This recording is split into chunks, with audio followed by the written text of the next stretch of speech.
नमस्कार, आप सभी का स्वागत है हिमाचल अभी में। मैं दिव्या चौहान आपके लिए लेकर आई हूँ एक इंटरेस्टिंग जानकारी। हम सभी ने कभी न कभी अपनी जिंदगी में उंगलियों को चटका कर जरूर देखा होगा।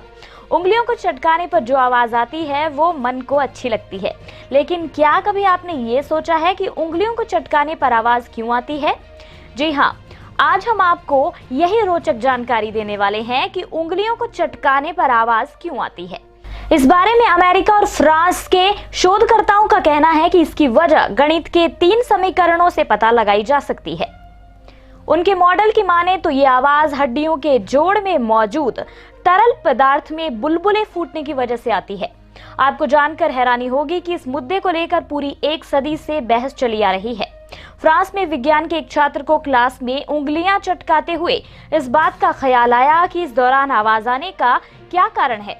बस तभी उन्होंने अपने टीचर के साथ मिलकर गणितीय समीकरणों की एक सीरीज तैयार की, जिसकी मदद से बताया जा सके कि उंगलियों को कलाई के जोड़ों को चटकाने पर आवाज क्यों आती है और ये सब कैसे होता है। इस छात्र का कहना है कि पहले समीकरण के अनुसार जब हम उंगलियों को चटकाते हैं तो हमारी हड्डियों के जोड़ों में अलग अलग दबाव होता है, जबकि दूसरे समीकरण के अनुसार अलग दबाव से बुलबुलों का साइज भी अलग ही होता है।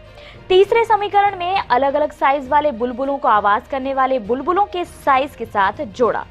इन तीनों समीकरणों से एक पूरा गणित का मॉडल बन गया, जो कि उंगलियां चटकाने पर आने वाली आवाज के कारण के बारे में बताता है। उंगलियां चटकाने पर आवाज का कारण क्या है उसके बारे में बताते हैं आपको। जब हम अपनी उंगलियां चटकाते हैं तो उस समय हम अपने जोड़ों को खींच रहे होते हैं और ऐसा करते समय दबाव कम होता है।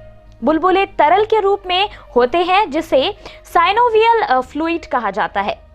उंगलियां चटकाने पर जोड़ों का दबाव बदलता है और उससे बुलबुले भी तेजी से घटने और बढ़ने लगते हैं। इसी वजह से उंगलियां चटकाने पर आवाज आती है। इस मॉडल से 2 अलग और विपरीत सिद्धांतों में एक संबंध बनता हुआ दिखाई दे रहा है। बुलबुले फूटने से आवाज आने वाली बात सबसे पहले 1971 में सामने आई थी। इसके 50 साल बाद नए प्रयोगों के बाद इसे फिर से चुनौती दी गई, जिसमें बताया गया कि बुलबुले उंगलियां चटकाने के काफी देर बाद भी फ्लूइड में बने रहते हैं।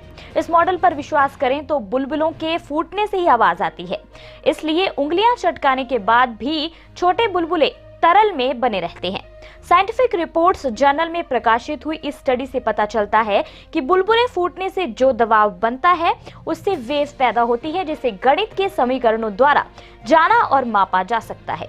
हालांकि कुछ लोग उंगलियां नहीं चटका पाते हैं और इसका कारण उंगलियों के टखनों की हड्डियों में ज्यादा जगह होना होता है, जिससे दबाव उतना नहीं बन पाता जिससे कि आवाज आ सके। गणित के इस समीकरण की मदद से आप ये तो समझ गए होंगे कि उंगलियां चटकाने पर आवाज क्यों आती है। इस वीडियो में बस इतना ही। ऐसी ही जानकारियों के लिए हिमाचल अभी से जुड़े रहिए। धन्यवाद। आपके स्वास्थ्य का प्रहरी श्री बालाजी हॉस्पिटल, कांगड़ा, हिमाचल।